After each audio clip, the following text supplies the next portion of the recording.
জ্বালানির দাম বৃদ্ধির সাথে সামঞ্জস্য রেখে পরিবহনের ভাড়া বাড়ানোর আলোচনা চলছে। প্রধানমন্ত্রীর তথ্য ও সম্প্রচার উপদেষ্টা জানিয়েছেন, যৌক্তিকভাবেই এটি নির্ধারণ করা হবে। সচিবালয়ে ব্রিফিংয়ে তিনি বলেছেন, সবার ক্ষতি যেন কম হয় এমন একটি জায়গায় আসা হবে। আর বাণিজ্যমন্ত্রী জানিয়েছেন, বাজার সিন্ডিকেটের কাছে জনগণকে জিম্মি হতে দেবে না সরকার। ঢালাইয়ের সেরা প্রিমিয়ার সিমেন্ট।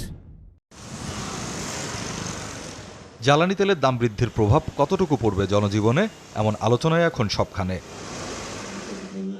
এই উদ্বেগের মাঝেই সচিবালয়ে এক ব্রিফিংয়ে প্রধানমন্ত্রীর তথ্য ও সম্প্রচার বিষয়ক উপদেষ্টা বলেন, পরিবহনের ভাড়া নির্ধারিত হবে যৌক্তিকভাবে। আর তথ্য প্রতিমন্ত্রী জানান, এখন পর্যন্ত উদ্ধার হয়েছে অবৈধ মজুতকৃত 6.25 লাখ লিটার জ্বালানি তেল। ভাড়া নিয়ে একটা সংকট হচ্ছে, আপনারা জানেন, সেটা হলো যেহেতু জ্বালানির মূল্য বৃদ্ধি করা হয়েছে, তাই এখন জ্বালানির সাথে সামঞ্জস্য রেখে পরিবহনের ভাড়া বৃদ্ধির আলোচনা চলছে। আমরা আশা করি এটা যৌক্তিকভাবে হবে। প্যানিক বাইং যেন না হয় সেদিকে একটু নজর রাখতে হবে, এবং তেল অন্য কোথাও চলে যাচ্ছে কিনা সেটাও একটু আমাদেরকে খেয়াল রাখতে হবে। মঙ্গলবার বিকেলে সচিবালয়ে দ্রব্যমূল্য ও বাজার পরিস্থিতি পর্যালোচনা নিয়ে টাস্কফোর্স কমিটির সভা হয়। পরে ব্রিফিংয়ে বাণিজ্যমন্ত্রীর দাবি, জ্বালানির দাম বৃদ্ধির প্রভাব পড়বে না খাদ্যপণ্যে।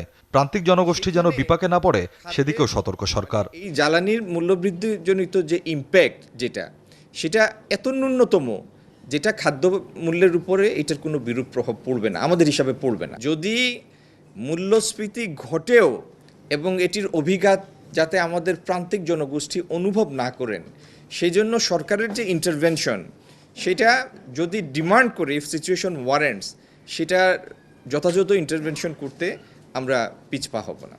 এ সময় মন্ত্রীর হুঁশিয়ারি, গুটি কয়েক অসাধু ব্যক্তির হাতে জনগণকে জিম্মি হতে দেওয়া হবে না।